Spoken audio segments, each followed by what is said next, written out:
Good day and welcome to the Making the Best Use of Limited Green Feed conference call. This is your operator speaking. Please be advised that today's call is being recorded. Now for opening remarks, I'd like to hand the call over to Sarah Wallace. Please go ahead. Thank you. My name's Sarah. I work for the Department of Environment and Primary Industries based in Benalla. I'd like to thank EverGraze and the Best Wool, Best Land Funders, Australian Wool Innovations and Department of Environment and Primary Industries. The purpose of today's phone seminar is to share learnings from EverGraze research to help sheep producers make decisions about how to best utilise green feed. Today we will be hearing from three presenters who will discuss research results from EverGraze trials and discuss what needs to be considered to make tactical management decisions. So we've got Kate Sargeant, who's the National Project Leader for EverGraze for Department of Environment and Primary Industries, Victoria. Kate has experience in pasture agronomy, grazing management and livestock production systems. We'll also hear from Laura Garland. She's a graduate project officer with the Department of Environment and Primary Industries, Victoria. And we also have Michael Friend, who's an associate professor at Charles Sturt University. He's an ag scientist with expertise in livestock production, in particular sheep production and ruminant nutrition. So the outline for today's phone seminar is as follows. We're going to talk about some research results, how to best utilise green feed. Kate will introduce that session.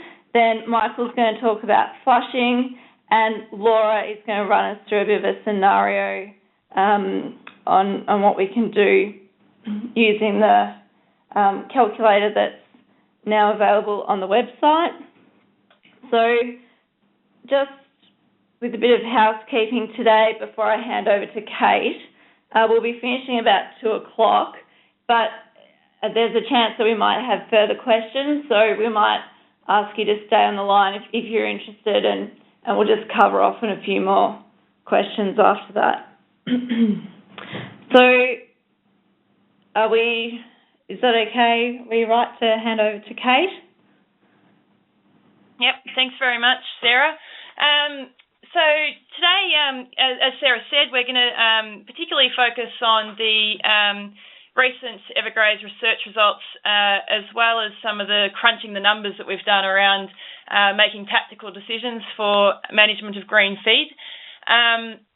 So EverGraze has recently released a new website, which is evergraze.com.au, and a lot of the information that we'll be talking about today is on that website and available now.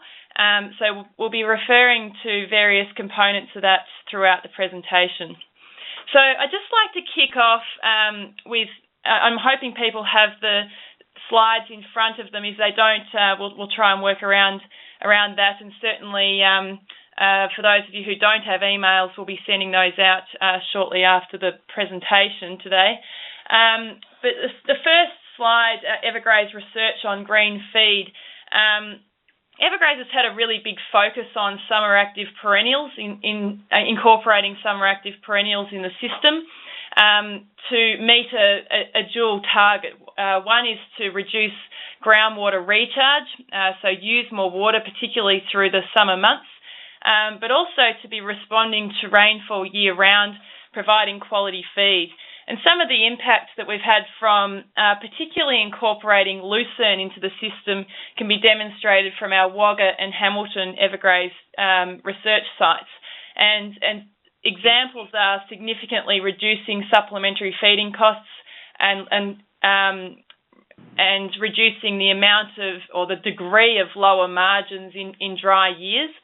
And the sorts of figures that we got out of the Hamilton site were, in one particular year, a reduction in feed costs by $300 a hectare as a result of having lucerne in the system compared to just perennial ryegrass. And that's simply in a year with a failed spring, and then followed by rainfall, we have feed available instead of having to supplementary feed.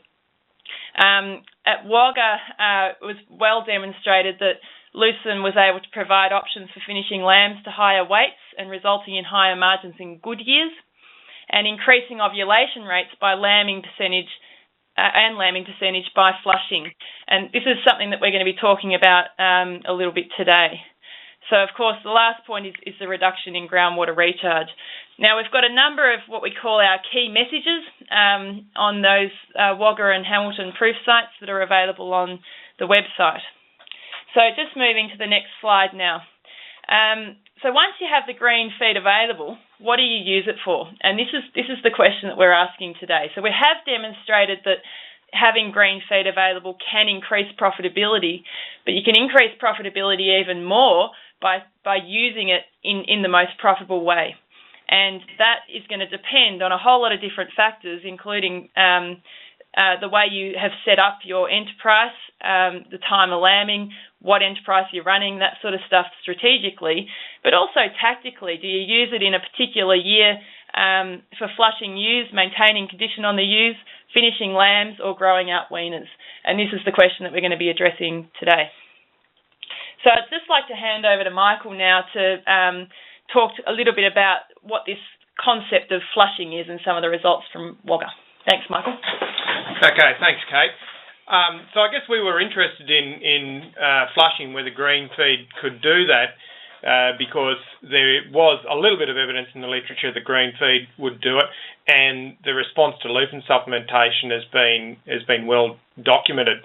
So what is flushing? Well, flushing is a response to a relatively short-term spike in intake, and in particular energy intake.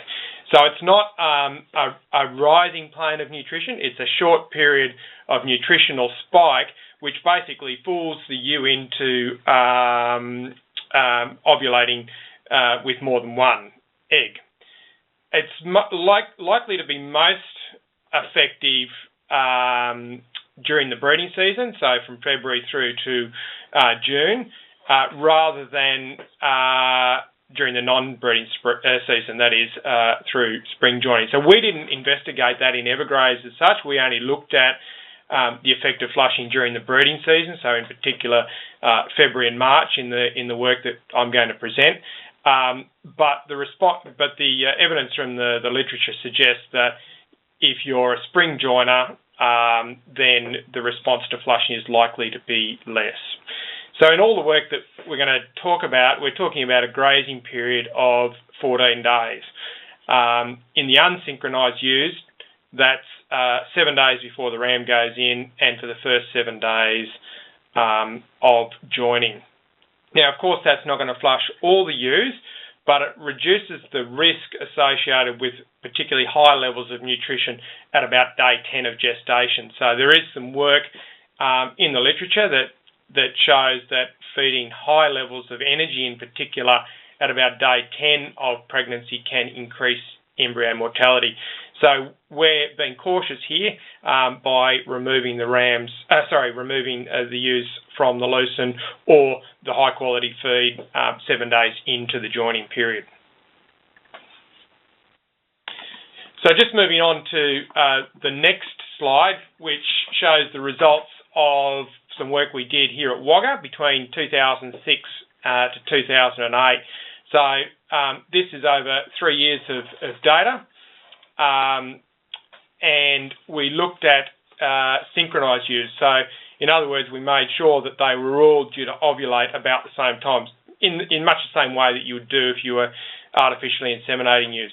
Why do we do that? Well, we wanted to do that because we wanted to prove whether, in principle, flushing with green feed could work. So we compared ewes, and these were all merino ewes, across 4 different treatments. Their control was a Phalaris pasture, so in February we'd normally expect Phalaris not to have much green feed available, so our control was a Phalaris pasture. Ewes were then on Phalaris pasture as a second treatment, supplemented with lupin grain at 500 grams per head per day, so our two treatments so far are Phalaris pasture with no supplement, Phalaris with lupin supplementation, and then our two green feed pastures were lucin and chicory, and all those treatments had 100 ewes in each of those 3 years of the experiment. What the results show quite clearly is that lucin and chicory, the green feed options, significantly increased the ovulation rate of those ewes. So on the base Phalaris pasture, the ovulation rate was about 1.3 eggs shed every ovulation, whereas on the lucin and chicory, it was about 1.4. So there's a significant increase in the ovulation rate. And of course, that doesn't necessarily translate to more lambs on the ground, but it shows the potential. The lupin treatment was interesting in that while there was a small numerical increase in the ovulation rate, it wasn't statistically different to that of the Phalaris treatment. So in effect, what it shows is, what we know from the literature is the response to lupin supplementation is quite variable. Some years you'll get an effect, and in some situations you'll get an effect, whereas in others you won't. What our results show is that the lucin and chicory effect, or the effect of flushing on lucin and chicory, seems to be more reliable than that of lupin supplementation. So that's all very well in synchronised ewes. So once we've got that data in synchronised ewes, we moved on to seeing whether it would work in an unsynchronised flock, so that is a commercial flock.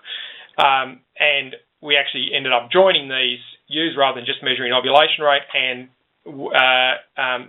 measuring the lambs born and lambs marked. Now, this was on a couple of properties, so the comparisons were ewes with access to lucin or ewes with access to a cereal stubble.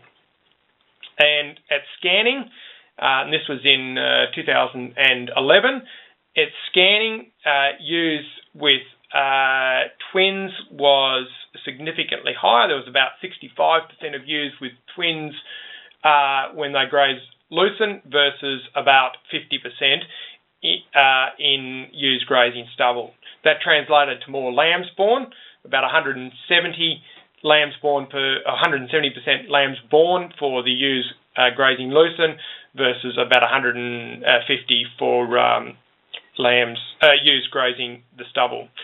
In terms of lamb marking percentage, there was still a benefit. Obviously, the more twins, generally the higher the mortality than single lambs, but it translated to, the practice translated to more lambs marked, about 120 or just under 120 to about 105. The detail results are on the next slide, which shows the distribution between ewes carrying singles, twins and triplets. And you can see that as you would expect for ewes carrying singles, then ewes grazing the stubble had more singles than ewes grazing the lucin. Ewes carrying twins, more ewes on the lucin carried twins than on the stubble, and there was a small increase in the number of ewes carrying triplets on the lucin as opposed to the stubble. In terms of the number of non-pregnant ewes, there was no difference between ewes grazing lucin and stubble, which was important because, you know, as I mentioned before, that embryo mortality risk is a real risk, and what this on-farm research showed was that there was no difference between ewes grazing the live lucin versus the cereal stubble in terms of the number of dry ewes. On average, it translated to an extra 10% of lambs marked, but I think what Kate will emphasise later on is it's important if you do implement this practice that you focus on twin lamb survival. So how much green feed is needed? Well, our results show that you don't need a lot. So that photo there, hopefully you can see it, on the next slide is a photo of the lucin that we were using. So you can see it has really dried off after a dry January period, and we found that as little as 350 kilos per hectare of green feed, green lucerne, was all that was required. And pretty much any green feed did the job. That is, lucerne and chicory we showed could increase ovulation rate, and but similarly, phalaris or a bit of a green ryegrass pick could also achieve the same effect. So moving on to the next slide, it shows the relationship between the amount of green feed or live pasture on offer and ovulation rate. So this is from the work in the synchronised ewes. And what it shows is that once you get to about 500 kilos, 500 or 600 kilos, you really plateau out. So the message there is that you don't need a heck of a lot of green feed to achieve the flushing effect, which is really really significant because if you've got limited amounts of green feed, we know that the lambs for example, lambs may not grow so well on that, but you may achieve, based on our results, a significant increase in the number of lambs born by just a short grazing of ewes on that limited green feed. And I'll hand over to Kate. Okay, thanks, Michael. So we've talked a lot so far, or just recently with Michael here, on how much green feed you need. And so we've been talking in terms of kilograms dry matter per hectare, and that is the food on offer, or FOO. The photos that we've put up on the slide, the next slide, of the 6 different pastures just show you what that actually looks like. And because lucerne has a little bit of a stalky nature to it, it's actually it's heavy compared to what it looks like, I suppose. So 600 kilos dry matter per hectare food on offer that's green doesn't look like a heck of a lot. Now, I would caution you, though, that in that top left photo, you're getting down to levels of ground cover there that are probably below acceptable. We like to see about 70% ground cover in all pastures to prevent soil loss. So, yeah, the 600 kilos dry matter per hectare FOO in that scenario is probably not what we'd like to see grazed, unless there was some dry feed in amongst that as well. And then we've also got some chicory in that photo as well, and that's what chicory looks like at 800, 2400 and 1600. And you will find these summer green feed pictures on the EverGraze website under tools for the FOO assessment of summer green feed. But you'll also find lots of different pictures of feed on offer on the EverGraze website. Sorry, on the new FOO library website. You can either go to the EverGraze website under tools and you'll find it there, or just Google FOO library, and that's just been released by AWI. So that's a handy little tool with lots and lots of different photos and their corresponding energy values, etc., for different regions and different pasture types. I will point out that the green feed doesn't necessarily have to be lucerne or chicory. It can be green pick as well, and there have been case studies that have shown less difference in flushing when we've got lucerne versus a pasture that's got a decent amount of green pick in there from a perennial grass that's gone green after rain. So that's probably worth mentioning as well. Next slide. Make sure the additional lambs survive. It's all very well to increase the ovulation rate and flush ewes to increase lambs born, but if you are going to increase the amount of lambs born, you have to make them survive. So we're not going to cover this in a great deal of detail today. We actually covered lamb survival in detail in a previous phone seminar, which is available on the EverGraze website. But that was also based on the EverGraze Exchange Increasing Lamb Survival, which is available on the site as well under Livestock Systems. You'll find that. So a couple of points to be aware of.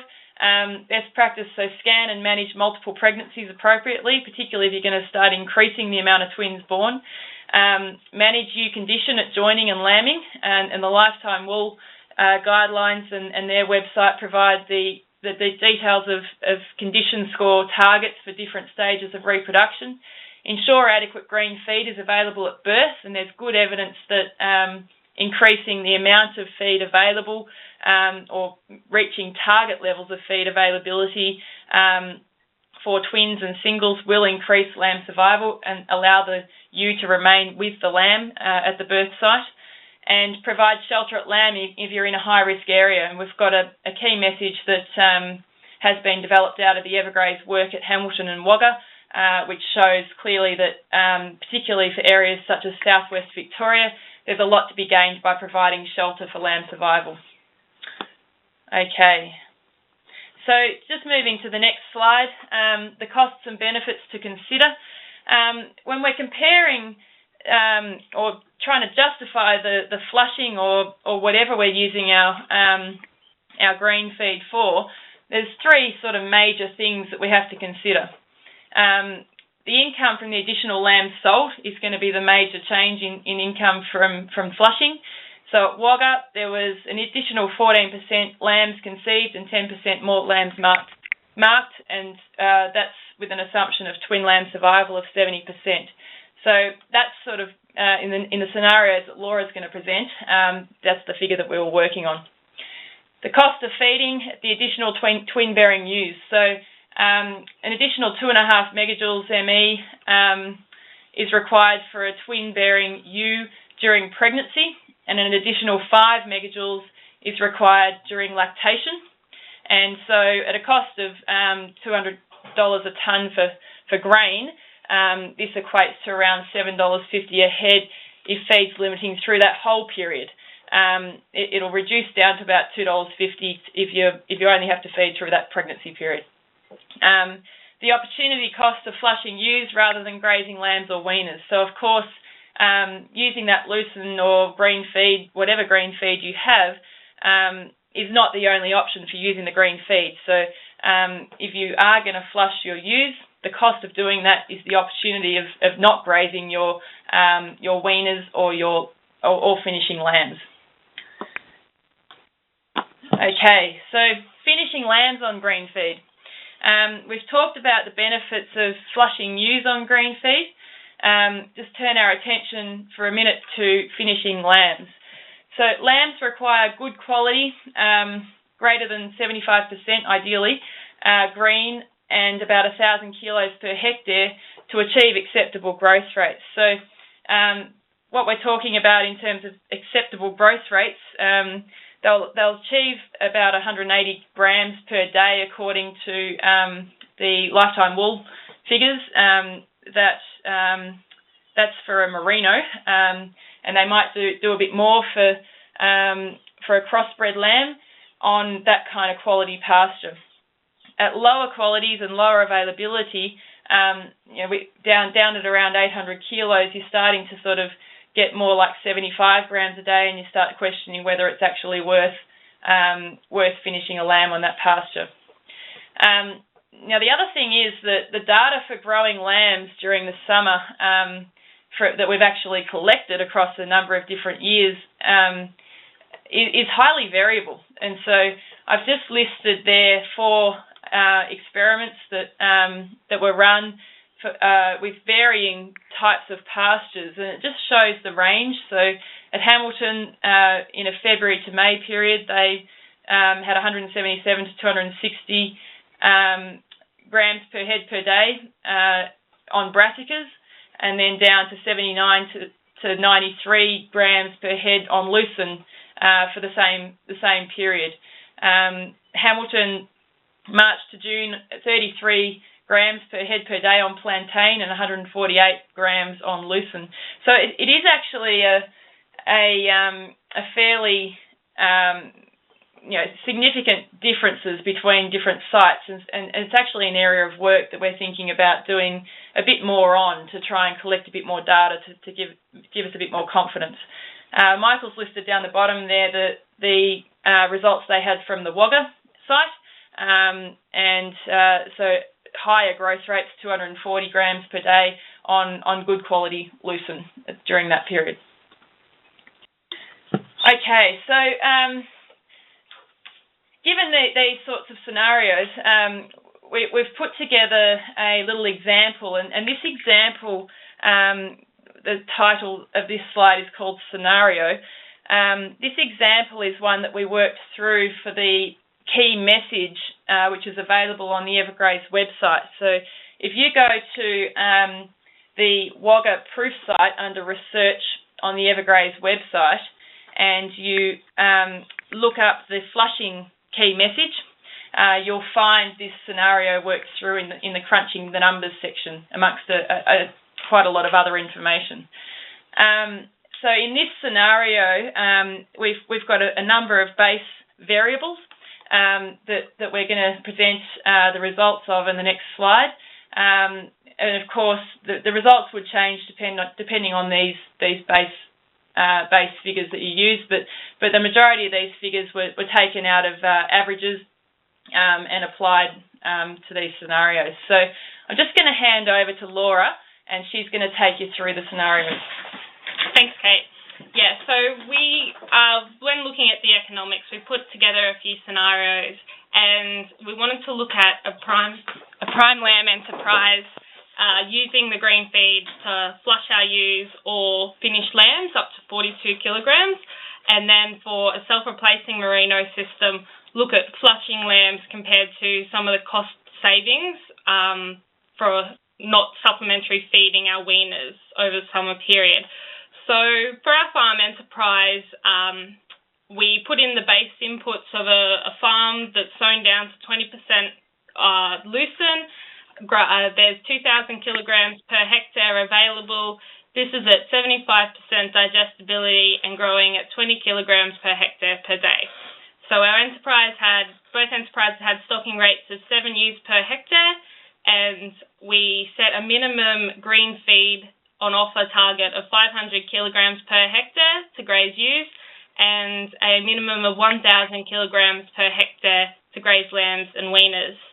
So we had lambs growing at 180 grams per head per day, and we just have a bit of a typo here, but our cost savings of supplementary feeding weaners was $1.20 per hectare per day.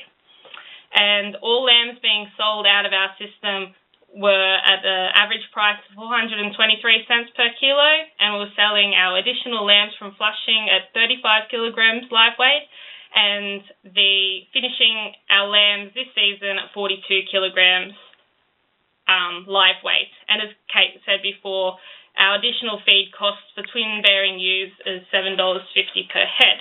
So moving on to our next slide,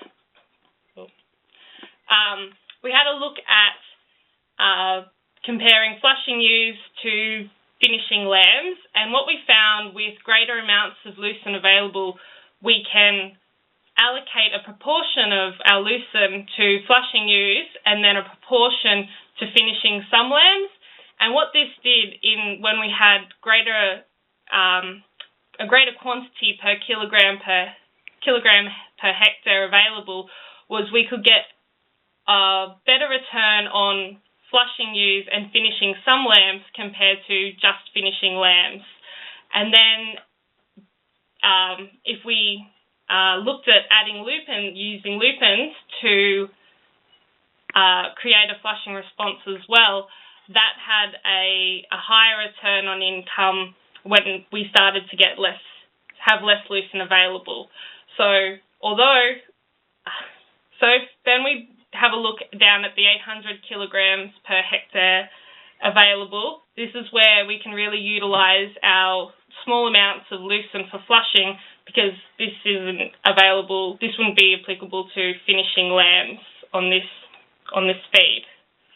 So I might just jump in there, Laura. That's one thing we need to just think about with that is whether we're actually going to get the same flushing response from the lupins as what we would from the grazing green feed. And the results that came through from the Wagga site were that it was a little bit variable whether you'd get that lupin flushing response to the extent that you would for the lucerne, but for this example, we've used 10% for both for extra lambs marked. Yeah. So just moving on to the next slide again, we did test a couple of different variables. So we looked at higher lamb prices and found that when there are a higher lamb price is being offered, that there's a greater profit or return on income that can be made from actually finishing your lambs compared to flushing and finishing some lambs.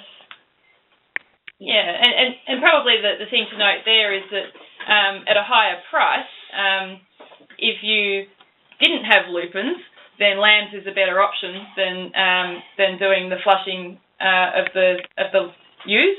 Whereas at a lower price, you basically have to feed lupins as well to make the flushing profitable. Yeah. Oh, sorry, the finishing lambs profitable. Yeah. Yep.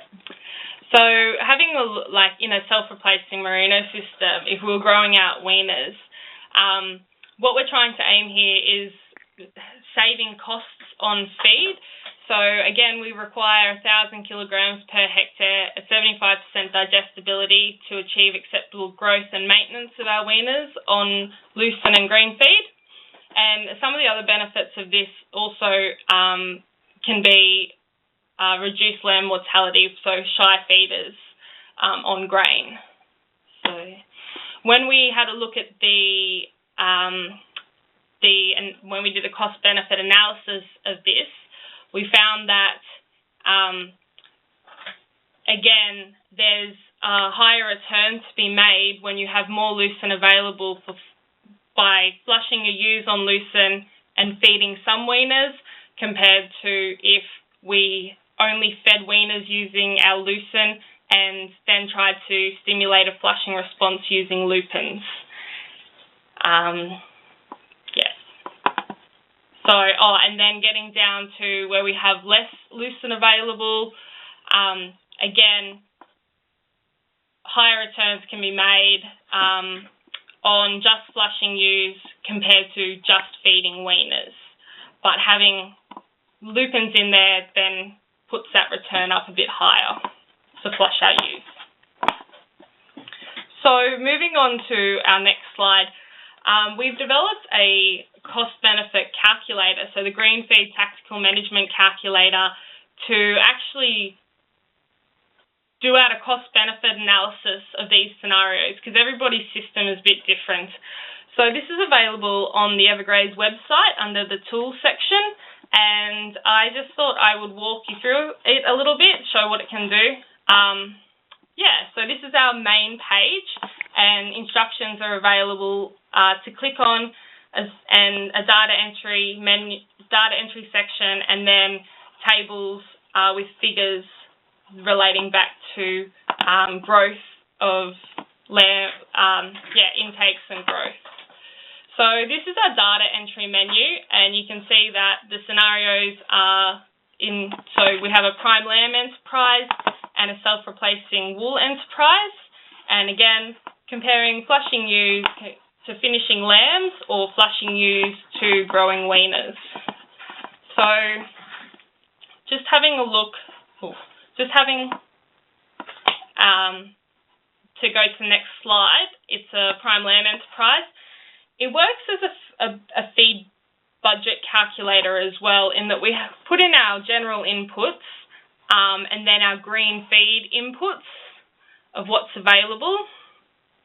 And then it can tell us how many, depending on how much lucerne we have available and how many hectares, how many ewes we are actually able to flush on that green feed, and then an input into how many you would choose to put onto the green feed. And this works to work out the proportion of land actually required to flush your ewes, and if there's any area left over, this can then be used for finishing some lambs. So again, just the inputs of how we expect our flushing response to be and our lamb survival. And then if you can just see option 2, this shows what the flushing response would be using lupins and puts in the cost of how much lupins would be to compare those two. And then if we just go to the next slide, this is our input sheet for finishing lambs on green feed. So it uses the same general inputs of our feed available, how much we would be our feed on offer we will graze down to for lambs, and then option 1 would be finishing all our lambs on the green feed available, some of our lambs on the green feed available, and then option 2, using all of the green feed available for finishing lambs. And if we go to the next slide, this does a cost-benefit analysis of which option would be better based on your inputs. So option 1, again, is looking at using some feed to flush ewes and finished lambs, and then option 2 is using all our feed to finished lambs and using lupins to get a flushing response. And we also have a scenario analysis where you can change some of the inputs of numbers that you'd be grazing. Yeah.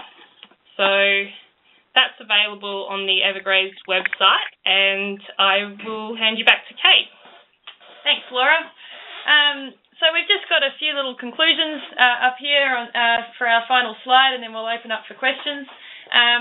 So flushing on green feed can increase lambs born. I think that was a fairly conclusive message out of the Wagga EverGraze proof site. To capture the benefits, of course, we need to manage the lambs for survival. And whether it's better to allocate higher quality green feed to ewes or lambs will depend on the individual situation. And when we talk about the individual situation, it's both in terms of your setup of the farm and the particular conditions you're experiencing, as well as your preference. Some people would much prefer to see their weaners on that lucerne over the summer period and feel more comfortable doing that. Others will sort of calculate out the difference. But one of the key messages, I think, from that scenario that Laura's just run through is that if you have more lucerne available, then it's likely you can do both. And if you have very limited lucerne available, then it's likely that flushing is going to be a better option because finishing lambs is probably not feasible anyway with that little amount available. So thanks very much, and we will open up for questions. Sarah, thanks. Thanks, Kate. Thanks, Michael and Laura, for that. That's terrific. I'll just get May to give us a hand for how to get the questions happening. May, can you... Yep, thank you, Sarah. So the question and answer session will be conducted electronically. If you would like to ask a question, please press the star key followed by the digit 1 on your keypad. We will proceed in the order in which you signal us. Once again, please press star 1 on your keypad to ask a question. We'll now wait to assemble a queue. Thanks, May. So the first question comes from the line of Peter Fitzgerald. Peter, your line's open. Please go ahead. Yes, can peas be used as lupins for flushing? Yeah, thanks, Peter. Look, yes. There hasn't been an awful lot of work comparing them, but there's no reason why peas won't achieve the same effect, and from the limited research that's been done on it, peas can be effective in flushing ewes. And still at half a kilogram to the head? To the day? Yep. Okay. And another question, while I can. Chicory, I've been told that chicory can be good for worm resistance, to lower the worm count on sheep. Is that true? Yes. So chicory contains condensed tannins, which does have, we think, some anthelmintic effect. So you might have seen Landline a couple of weeks ago with Nan Bray, and there's actually some good data over the years with chicory suppressing worm egg counts. So yes, it does. Thank you. So the next question comes from the line of David Dowie. David, your line's open. Please go ahead. Thank you. Can you tell me, is the effect of flushing from the energy input of the feed or the protein input, or a combination of both? I wish I could answer that honestly and say it's one or the other, but the evidence, I think, points towards it being a combination, but it's probably more likely that it's energy dependent, but you've got to have the protein level in balance. So it's likely to be both, but if you were asked to push me on it, I would say it's more likely largely due to the effect of the increased energy. Does that mean then that you could possibly flush with either barley or wheat? Yeah, it's an interesting question. I'd like to look at that. The trick with barley or wheat is the introduction time. So the beauty with lupins or any of the other pulses is that you can start on 500 grams per head per day straight up, whereas with barley or wheat, unless you're using Virginia mycin or something like that, like escalin to prevent acidosis, you can't start at that high level immediately. So yeah, I'd be interested. There's not a lot of work around that suggests like to document that it actually works, but in theory, if you could introduce them at 500 grams per head per day, it could work. Yeah. Okay. Thank you.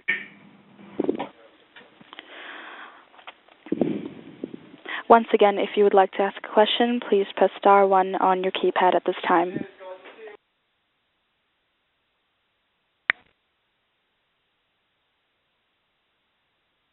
Well, it's Jane Coy here. Like I'm not dialing in through the main thing, but I just thought, can I ask a question? There's a lot of interest, I suppose, to Michael as well, but there's a lot of interest, I suppose, nowadays in also joining ULAMs. Have you got a feel for different effects of flushing on different age groups as well as breed types? Like if you had a limited amount of green feed and you didn't have enough for all your mobs, would you recommend a particular age group? Yeah, good question, Jane. There hasn't been any work, to my knowledge, done on flushing like young ewes, like at a 9-month joining. But my recommendation is that you're probably better off focusing on the mature ewes, largely because they're probably going to have less problems at lambing if they've got multiples. But also the response. You're sort of capturing the natural change in ovulation rate as a ewe ages. So ewes increase in their ovulation rate up to about 6 years, and then they start to decline. So if you're capturing those older ewes, then really the potential for increasing ovulation rate theoretically is greater. Breeds, look, most of the work that has been done in merinos, but other work that has been done with flushing in other breeds suggests that it works just as well in other breeds. Not better, just as well. Right, thanks. So your next question comes from the line of Malcolm Pierce. Malcolm, your line is open. Please go ahead. Thanks. Michael, just a very quick one on flushing on lucerne. And the effects of body condition score on that flushing or the results of ovulation. Yeah, good question again, Malcolm. It's the literature is a bit sort of all over the place with that.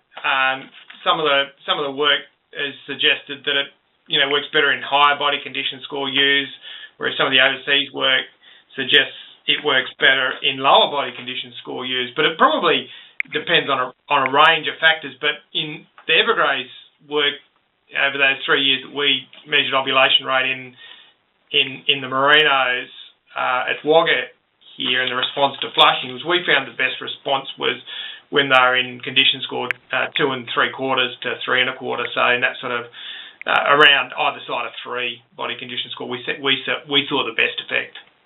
So would it taper off the higher condition score of the ewe would be then? Yes.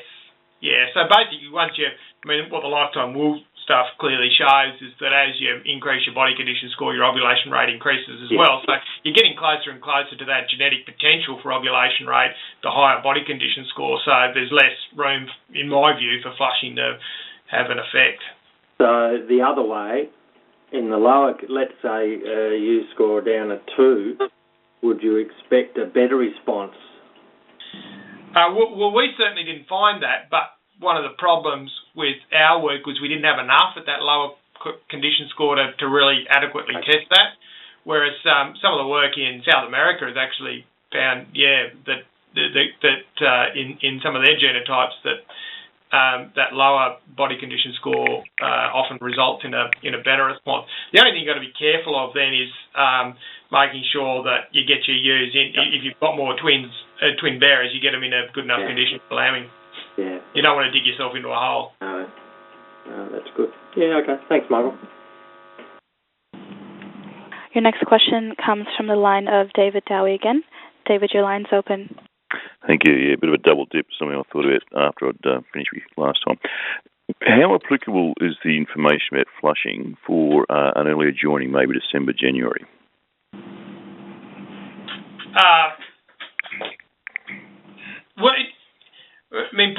Part of the flushing response depends on, if you like, the preconditioning of the ewes. So if the ewes have been on a dry pasture for a long period of time, then that flushing effect seems to work. One of the reasons why you don't get it to work in spring, apart from the fact that they're out of the breeding season, is that they're probably on green feed anyway, so you can't really get that distinct change, if you like, in their nutritional status. So December, probably depends a bit on your season and whether you use a cycling at the start anyway.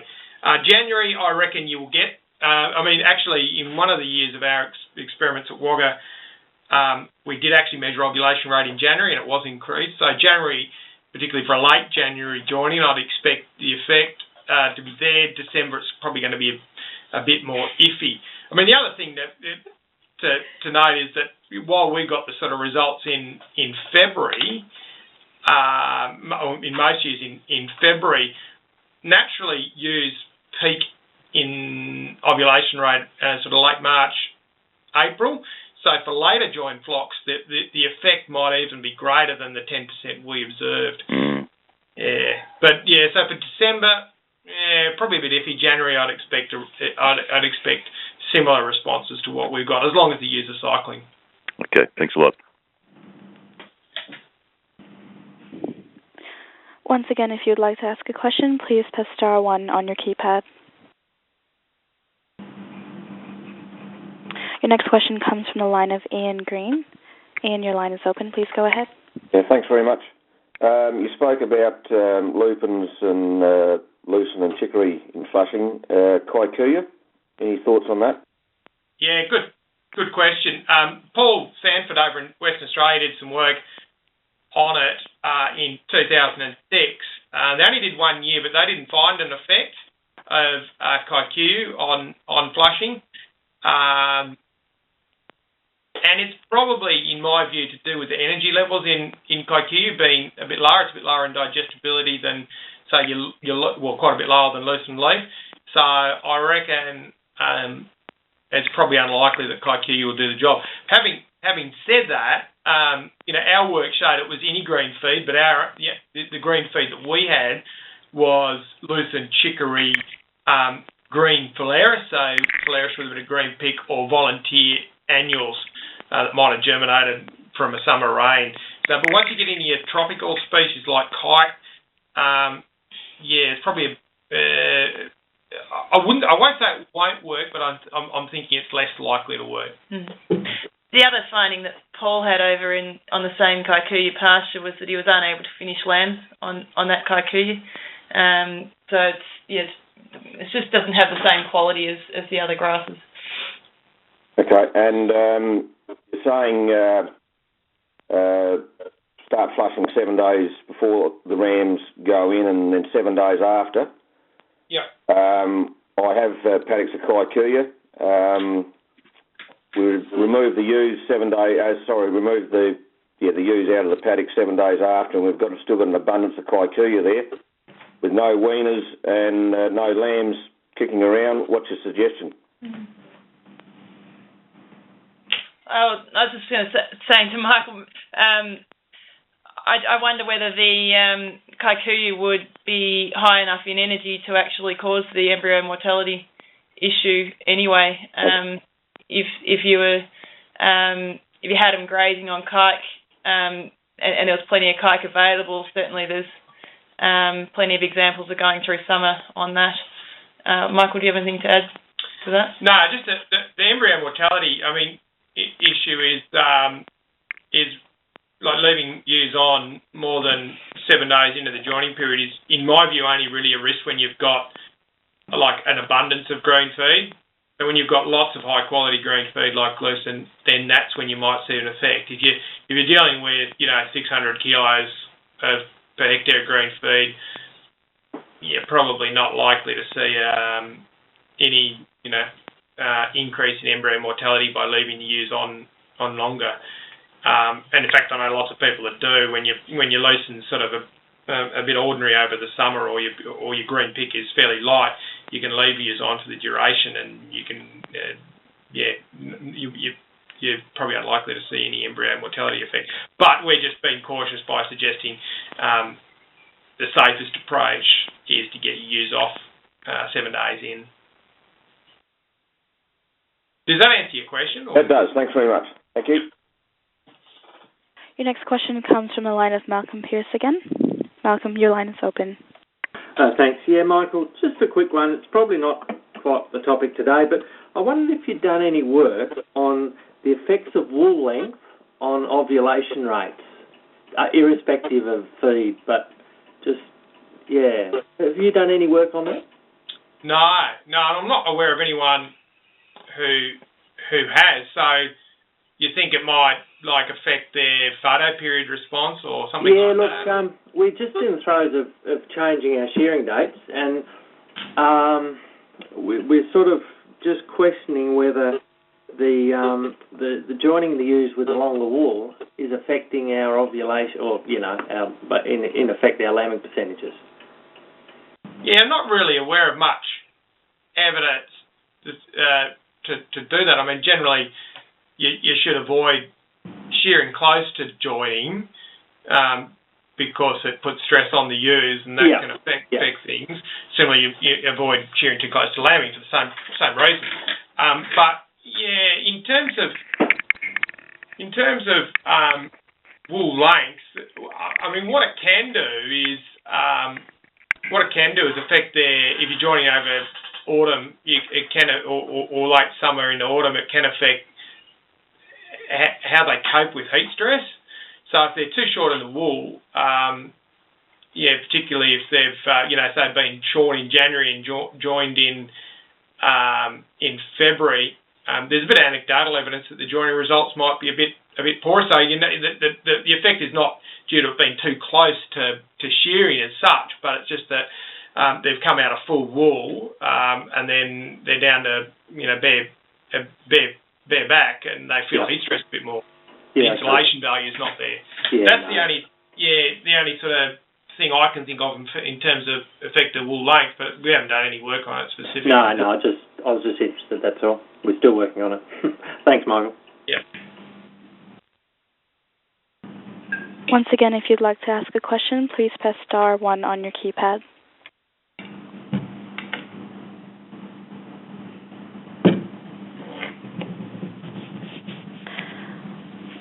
Sarah, there seems to be no questions at this time. All right. Well, I think it's just about 2:00, so we'll wrap up there. So thank you very much, Kate, Laura, and Michael, for presenting today, and thank you everyone for participating. I guess the next steps are, if you'd like further information, to check out the EverGraze website. Thanks very much, Sarah. Thanks, Kate.